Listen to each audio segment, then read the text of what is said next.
नमस्कार। चलिए आज भारत की अर्थव्यवस्था का एक पूरा हेल्थ चेकअप करते हैं।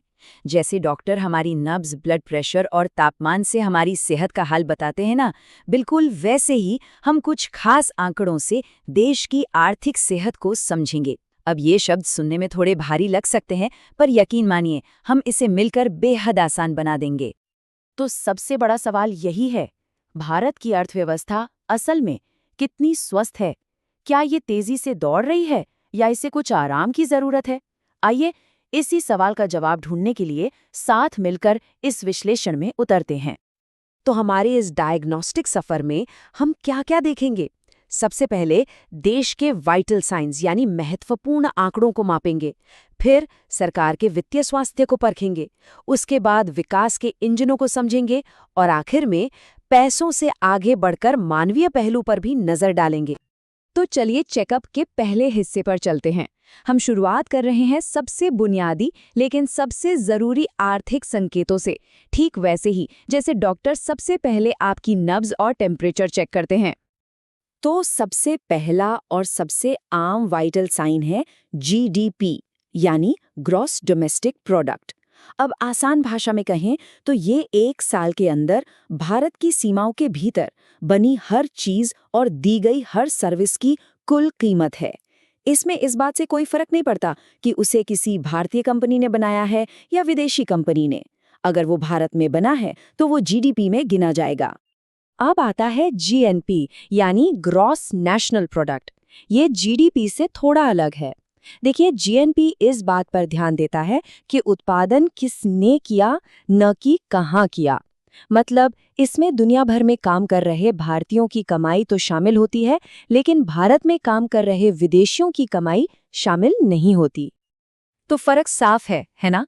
जीडीपी का फोकस जगह पर है, यानी भारत की सीमा के अंदर क्या बना, और वहीं जीएनपी का फोकस नागरिकता पर है, यानी भारतीयों ने दुनिया में कहीं भी क्या बनाया। ये एक छोटा सा लेकिन बहुत ही जरूरी अंतर है जो हमें पूरी तस्वीर दिखाता है। तो एक मीट्रिक से दूसरे तक का सफर देखिए। हम जीडीपी से शुरू करते हैं, फिर विदेश से होने वाली कमाई को एडजस्ट करके हम जीएनपी पर पहुंचते हैं, और फिर जब हम उसमें से मशीनों और इमारतों की टूट-फूट या घिसावट, जिसे डिप्रिसिएशन कहते हैं, उसको घटा देते हैं, तो हमें मिलता है एनएनपी यानी नेट नेशनल प्रोडक्ट। ये असल में देश की असली कमाई की ज्यादा साफ तस्वीर दिखाता है। चलिए अब चेकअप के अगले चरण पर चलते हैं। यहाँ हम सरकार की वित्तीय सेहत की जांच करेंगे, ठीक वैसे ही जैसे शरीर के अंदरूनी सिस्टम, मान लीजिए ब्लड प्रेशर की जांच की जाती है।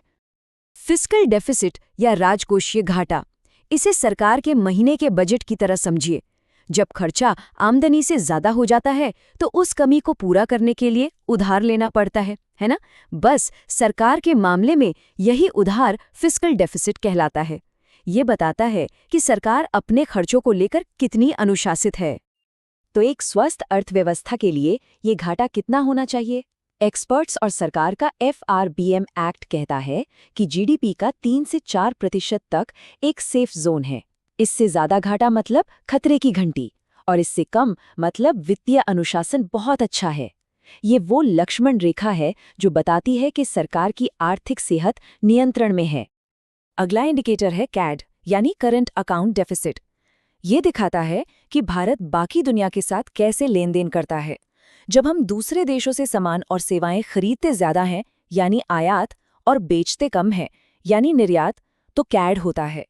भारत आमतौर पर कैड में ही रहता है क्योंकि हम तेल, सोना और इलेक्ट्रॉनिक्स जैसी चीजें बहुत ज्यादा आयात करते हैं। अच्छा, अब हम अर्थव्यवस्था के उन मूल हिस्सों का विश्लेषण करेंगे जो इसे ताकत और ऊर्जा देते हैं। इन्हें हम अर्थव्यवस्था के इंजन भी कह सकते हैं। तो सवाल ये है कि आखिर ये ऊर्जा आती कहाँ से है? तो भारत की आर्थिक गाड़ी किन इंजनों पर चलती है? असल में इसके 3 मुख्य स्तंभ हैं जो पूरी अर्थव्यवस्था को आगे बढ़ाते हैं। यह तस्वीर बिल्कुल साफ है। हमारा सबसे बड़ा इंजन है सर्विस सेक्टर यानी आईटी, फाइनेंस, टूरिज्म, जो अकेले ही जीडीपी का आधे से ज्यादा लगभग 57% हिस्सा बनाता है। इसके बाद इंडस्ट्री और फिर कृषि का नंबर आता है। और हाँ, कृषि का आंकड़ा बड़ा दिलचस्प है। जीडीपी में भले ही इसका हिस्सा 18% हो, पर ये आज भी देश की सबसे बड़ी आबादी को रोजगार देता है। अब तक हमने बड़े बड़े आंकड़ों की बात की, लेकिन अर्थव्यवस्था सिर्फ नंबर नहीं होती। इसका असली मतलब तो लोगों की जिंदगी से है। तो चलिए अब इस चेकअप में मानवीय पहलू को भी जोड़ते हैं। पर कैपिटा इनकम या प्रति व्यक्ति आय, इसका सीधा सा मतलब है देश के हर नागरिक की औसत सालाना कमाई। इसे देश की कुल राष्ट्रीय आय को कुल जनसंख्या से भाग देकर निकाला जाता है। ये लोगों के औसत जीवन स्तर का एक सीधा पैमाना है। 2024 के अनुमान के मुताबिक भारत की प्रति व्यक्ति आय लगभग $2,200 सालाना है। ये वो आंकड़ा है जो हमें बताता है कि कागज पर अगर देश की कुल कमाई हर नागरिक में बराबर बांटी जाए तो हर किसी के हिस्से में कितना आएगा। इसी से लोगों के औसत जीवन स्तर का अंदाजा लगता है। लेकिन क्या सिर्फ पैसा ही सब कुछ है? नहीं, इसीलिए एक और बेहतर इंडिकेटर है ह्यूमन डेवलपमेंट इंडेक्स या HDI। ये सिर्फ आय नहीं देखता, बल्कि स्वास्थ्य यानी लोग कितना लंबा जीते हैं और शिक्षा के स्तर को भी मापता है। ये जीवन की गुणवत्ता को आंकने का एक ज्यादा पूरा तरीका है। तो इस ओवरऑल रिपोर्ट कार्ड पर भारत कहाँ खड़ा है? UNDP की ताज़ा रिपोर्ट में भारत को 193 देशों में से 134वीं रैंक मिली है।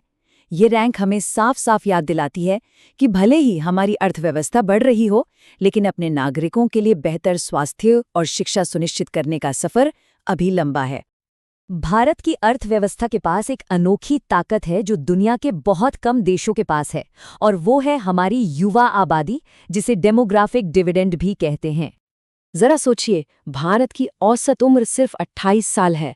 जहां दुनिया के बड़े बड़े देश बूढ़े हो रहे हैं, वहीं भारत के पास एक विशाल युवा फौज है। ये युवा न केवल काम करेंगे, बल्कि खपत भी करेंगे और नए आइडिया भी लाएंगे। अगर इन्हें सही कौशल और मौके मिले तो यही युवा देश को विकास की अगली छलांग दिला सकते हैं। ये हमारा सबसे बड़ा तुरुप का इक्का है। तो सवाल ये है कि ये सारे महत्वपूर्ण आंकड़े आते कहाँ से हैं? देखिए, इन्हें अलग अलग आधिकारिक संस्थाएं जारी करती हैं। जैसे देश के उत्पादन से जुड़े सबसे बड़े आंकड़े GDP और PCI हमें मॉस्पी यानी सांख्यिकी मंत्रालय से मिलते हैं। वहीं सरकार के घाटे का हिसाब बजट में आता है और देश के विदेशी लेन देन यानी CAD पर RBI नजर रखता है। हर आंकड़े के पीछे एक जिम्मेदार संस्था है। तो हमारे इस हेल्थ चेकअप का सार क्या निकला? बहुत सिंपल है। GDP हमें उत्पादन की ताकत बताता है, फिस्कल और करंट डेफिसिट हमें सरकार और देश के वित्तीय अनुशासन के बारे में बताते हैं, और HDI हमें ये बताता है कि इन सब का असर हम लोगों की जिंदगी पर कैसा पड़ रहा है। तो कुल मिलाकर रिपोर्ट तो ठीक दिखती है, कुछ पहलू मजबूत हैं और कुछ में सुधार की गुंजाइश है। लेकिन असली सवाल ये है कि आज की इस रिपोर्ट के आधार पर आने वाले कल में भारत की अर्थव्यवस्था के सामने कौन सी नई चुनौतियां खड़ी होंगी, इस पर विचार जरूर कीजिएगा।